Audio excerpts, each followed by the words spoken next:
Assalamualaikum warahmatullahi wabarakatuh. Bersama saya lagi dalam channel Mudarrib 85. Bagi yang belum lagi subscribe, sila tekan butang subscribe beserta butang loceng untuk tidak ketinggalan info-info dari channel ini. Dan jangan lupa untuk menekan butang like dan share. Bismillahirrahmanirrahim. Assalamualaikum warahmatullahi wabarakatuh. Apa khabar murid-murid semua? Diharapkan semua murid berada dalam keadaan ceria. Pada video kali ini, kita akan menyambung pembelajaran kita dalam tajuk kebersihan dan peraturan sekolah. Diharapkan murid-murid dapat memberikan sepenuh perhatian dan fokus kepada isi-isi penting di dalam video ini. Seperti yang kita sedia maklum, dalam kawasan sekolah terdapat beberapa bahagian ataupun kita panggil sebagai tempat khusus. Sebagai contoh, bilik guru, pejabat, perpustakaan, bilik darjah, makmal komputer dan sebagainya. Pada hari ini kita akan lihat adab ketika berada di kawasan sekolah. Kita lihat adab ketika berada di padang sekolah. Yang pertama, murid-murid hendaklah sentiasa mendengar arahan guru. Murid-murid tidak boleh bergurau senda, berlari-lari di atas padang tanpa pengawasan daripada guru. Yang kedua, bermain dengan arahan dan pemerhatian dari guru. Sebagai contoh, jika murid dapat arahan daripada guru untuk bermain bola sepak, barulah murid-murid boleh membuat aktiviti tersebut. Yang ketiga, bermain secara berdisiplin. Dan yang keempat, dilarang membuang sampah di atas padang. Sampah-sampah haruslah dibuang di dalam tong sampah yang telah disediakan.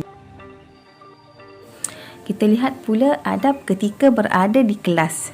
Yang pertama, murid-murid haruslah berada dalam keadaan senyap. Dilarang membuat bising, sama ada ketika guru ada dalam kelas ataupun ketika guru tiada di dalam kelas. Yang kedua, fokus ketika belajar. Dan yang ketiga, sentiasa mendengar arahan guru. Dan yang keempat, menjaga kebersihan kelas. Murid-murid seharuslah menjaga kebersihan dalam laci meja masing-masing dan juga tidak boleh menyonteng dinding kelas sesuka hati. Adab ketika berada di kantin. Seperti yang kita sedia maklum, kantin ni ialah tempat murid-murid rehat untuk membeli makanan dan minuman. Okey, yang pertama, beratur ketika membeli makanan. Jangan berebut-rebut, beratur dengan elok. Yang kedua, basuh tangan sebelum makan. Yang ketiga, buang sampah ke dalam tong sampah. Plastik pembungkus ataupun cawan minuman yang pakai buang haruslah dibuang ke dalam tong sampah. Yang keempat, susun semula kerusi selepas digunakan. Adab ketika berada di perpustakaan. Perpustakaan ataupun kita panggil sebagai pusat sumber. Dekat sini banyak bahan-bahan bacaan seperti buku rujukan, buku cerita, surat khabar, majalah dan sebagainya. Okey, yang pertama, membaca dalam keadaan senyap. Tidak boleh membuat bising di dalam perpustakaan kerana akan mengganggu orang lain.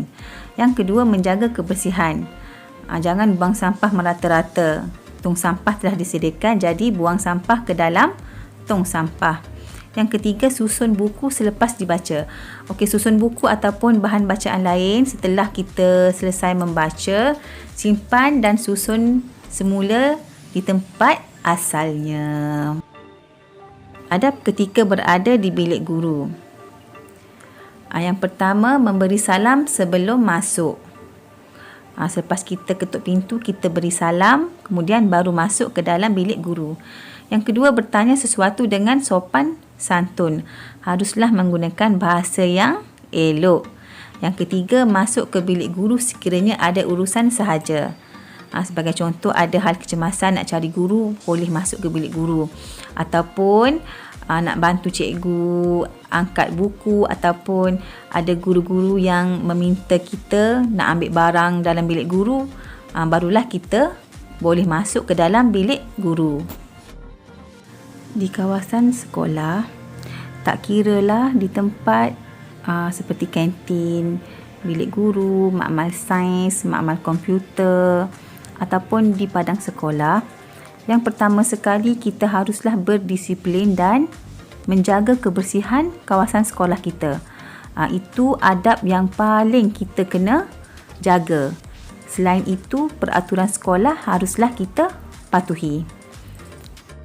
Walaupun sekarang kita tidak perlu hadir ke sekolah, tapi sebagai seorang murid, kita kena tahu adab-adab ketika berada di kawasan sekolah. Yang utama sekali, kita haruslah menjaga kebersihan, menjadi murid yang berdisiplin dan mengikut semua peraturan sekolah. Adab-adab ini kita boleh praktikkan selepas sekolah dibuka nanti. Semoga berjumpa lagi pada video yang akan datang. Kita akan sambung lagi tajuk ni. Sekian, wabillahi taufiq wal hidayah. Assalamualaikum warahmatullahi wabarakatuh.